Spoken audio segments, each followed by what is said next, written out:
What's going on, everybody? Willie here, and today we're going to be making Okonomiyaki, and two kinds of Okonomiyaki, the Osaka style, as you see right here, and we're also going to make Hiroshima style. Here's the Osaka style I picked up at that little takeout place, nothing too fancy. Now we can start off with some Okonomiyaki batter, but we're not going to do that. We're going to make it from scratch. We're going to start with a cup of flour, followed by a 3/4 of a cup of dashi.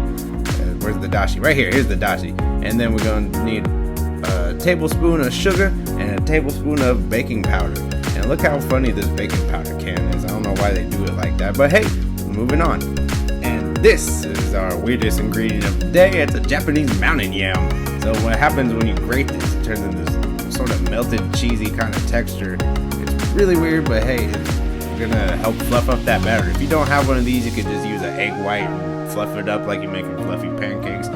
Now we're going to go ahead and season up our pork belly and then place it in this hot plate that is definitely not big enough for this project, but hey, we're going to take our batter and put it in a bowl of chopped cabbage. We don't want shredded cabbage here. We want that texture of the chopped cabbage, so that gives the dish a nice crunch and bite. Next, we're going to add some tempura scraps. This is scraps of tempura batter. And then we're going to add that in, and it's going to give it a nice little texture, followed by some beni shoga or pickled ginger. It's going to give this a sour note to our dish. Once you have it all mixed up, then we're going to go ahead and dump it all onto our hot plate using the pork fat as our oil here. And then we'll just push it down into some weird circle shape. It's going to look like there's a lot of cabbage, but don't worry, it's totally fine. I actually forgot to put my pork belly back into the batter, so we're just going to push it in on the top. And we're going to give this a little flip right here. Oh, there we go. Hey, you're probably going to miss a couple of times, but hey, you could just, if you mess up, you could just push it back into shape. It's pretty flexible. Now it's time to talk sauce. I have a bottle of Okonomiyaki sauce here, but if you don't have this, you could just take some ketchup, some oyster sauce, and some Worcestershire sauce. Man, you know what sauce I'm talking about. Now most places will just douse the whole thing in sauce, but I'm just gonna put it on a little bit and brush it over the top because we still got a lot more mayonnaise to put on top of it. Yes, that's right. We're gonna use Japanese mayonnaise. This is a little different than American mayonnaise, but you want to kind of in a bottle, so you could do this. Make little patterns. You could do squiggles, swirls, lines, or you could draw a Kirby.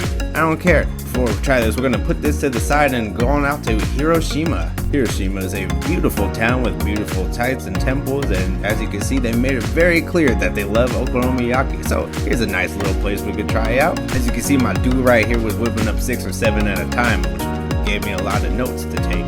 And then what was really cool about this place was they had a bunch of toppings. So I mean, naturally I chose jalapenos and squid. You can't really find jalapenos up in Japan that easily. So we're gonna start off by making some yakisoba. Now we're gonna make a nice yakisoba in a different video, but we're just gonna make a really simple one right here. And then we need to add a little water to our batter because we need to make this thin like a crepe. See, it's gonna pour down all smooth. We want a thin pancake here, not as thick.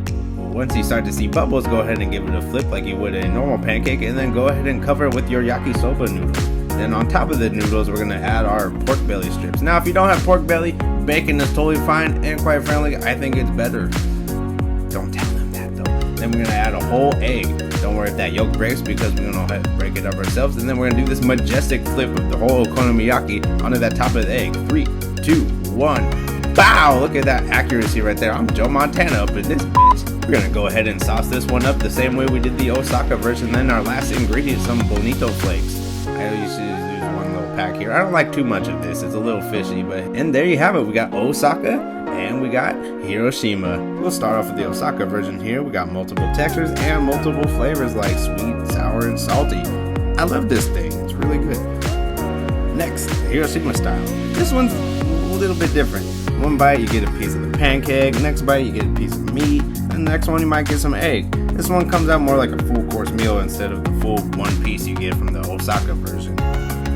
Now, if you're asking me which one's better, I gotta say, I really don't know. Like the Osaka version, I like getting the cabbage in there and inside the pancakes. You get like a nice bite to it, and then the sauce, and then you get the pickled ginger, gives it some sour, and then you get the sauce, it gives it some sweet. It's really good. And then the Hiroshima style, very beautiful dish right there. It looks a lot nicer, and you kind of eat everything separately like its own meal. So you should go ahead and try both of these out, see which one you like better, let me know. And until next time, thank you for watching.